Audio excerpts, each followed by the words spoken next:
Most people believe hate is loud. They imagine enemies shouting, arguing, attacking. But real hate rarely looks like that. Real hate is quiet. It smiles at you. It congratulates you. It even says, "I'm happy for you." And yet, something about it feels slightly off. A pause that lasts half a second too long. A compliment that somehow feels like an insult. A friend who suddenly becomes distant when things start going well for you. You probably think you're imagining it. But according to the psychologist Carl Jung, you're probably not. Because the most dangerous hatred is not the one people express. It's the one they hide. And the disturbing part is this. Many people secretly resent you more than you will ever realize. Not because you did something terrible, but because of something much darker in human psychology. Jung believed every human being carries something called the shadow. The shadow is the part of us we refuse to see. It holds the traits we are ashamed of. Our jealousy, our insecurities, our selfish thoughts, our quiet bitterness. Most people spend their entire lives pretending this side of them doesn't exist. But pretending doesn't make it disappear. It just hides in the unconscious, waiting. And when people meet someone who reflects what they secretly wish they were, the shadow begins to stir. Imagine someone who secretly feels like a failure. Then they meet you. Maybe you're confident. Maybe you're talented. Maybe you simply seem comfortable being yourself. To you, this is just your personality. But to them, it feels like an accusation. Your existence quietly reminds them of everything they think they are not. And the human mind has a strange way of protecting itself. Instead of confronting their own insecurity, they project it onto you. Projection is one of the most fascinating psychological defenses. Instead of admitting "I feel inadequate," the mind whispers something much easier. "I don't like that person."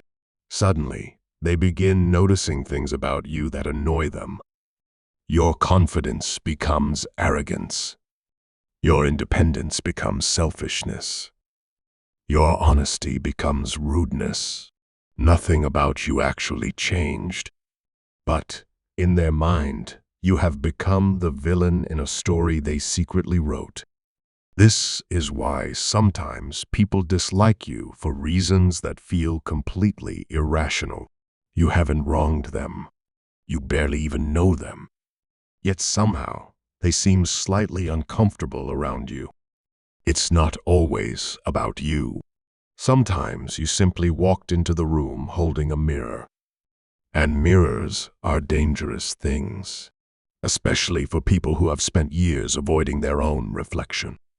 Jung once suggested that everything that irritates us about others can lead us to an understanding of ourselves. But let's be honest. Most people don't want understanding. They want comfort. And self-awareness is deeply uncomfortable. So instead of asking themselves why your success bothers them, they quietly decide something must be wrong with you. And the mind becomes very creative when it needs to justify resentment.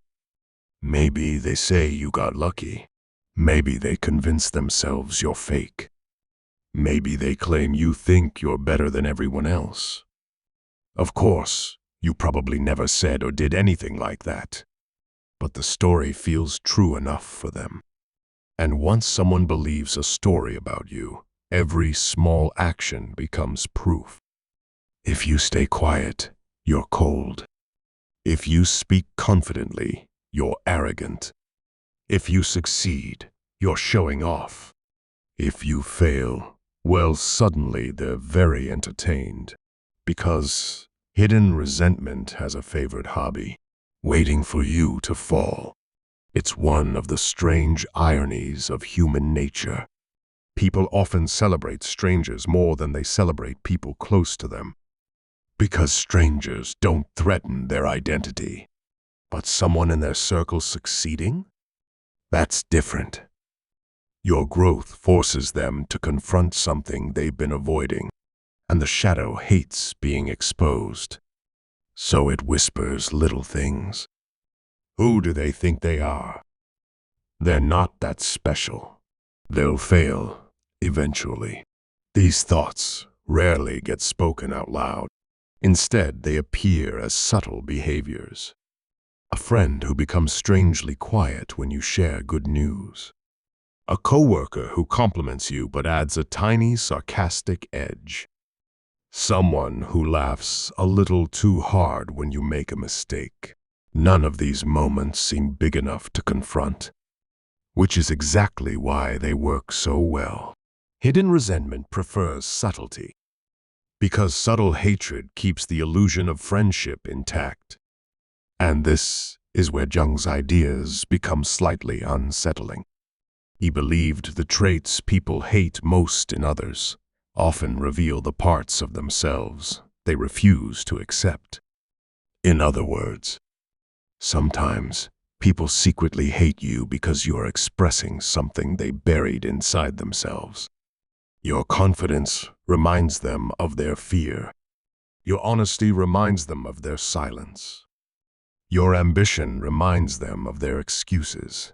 And your freedom reminds them of the life they didn't choose. So instead of confronting their own limitations, they quietly resent the person who represents another possibility. You. Now, here's the part that might sound a little sarcastic. You could spend years trying to fix this, trying to be less intimidating, less confident, less successful, less yourself. And you might think that would make people like you more. But psychology suggests something interesting. People who resent you because of their shadow don't actually want you to shrink. They want the discomfort to disappear. And the easiest way for the mind to do that is by changing the story about you. Which means no matter what you do, someone will still find a reason to dislike you. Not because you're terrible, but because their mind needs a target. Jung believed true psychological maturity begins when people stop blaming others for the emotions they refuse to face. Unfortunately, that level of awareness is rare. Most people live their entire lives projecting their shadows onto others. So, the next time you sense that strange tension from someone, that subtle coldness hidden behind politeness, you might be witnessing something deeper than simple dislike. You might be seeing someone's shadow reacting to a reflection they didn't expect. And the uncomfortable truth is this: the more authentic you become, the more you unknowingly trigger the insecurities of people who are not ready to face themselves.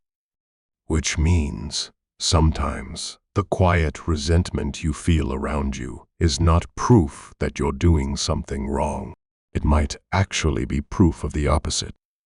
Because, in a world where most people are busy hiding from their own darkness, anyone who walks confidently in the light becomes a very inconvenient mirror.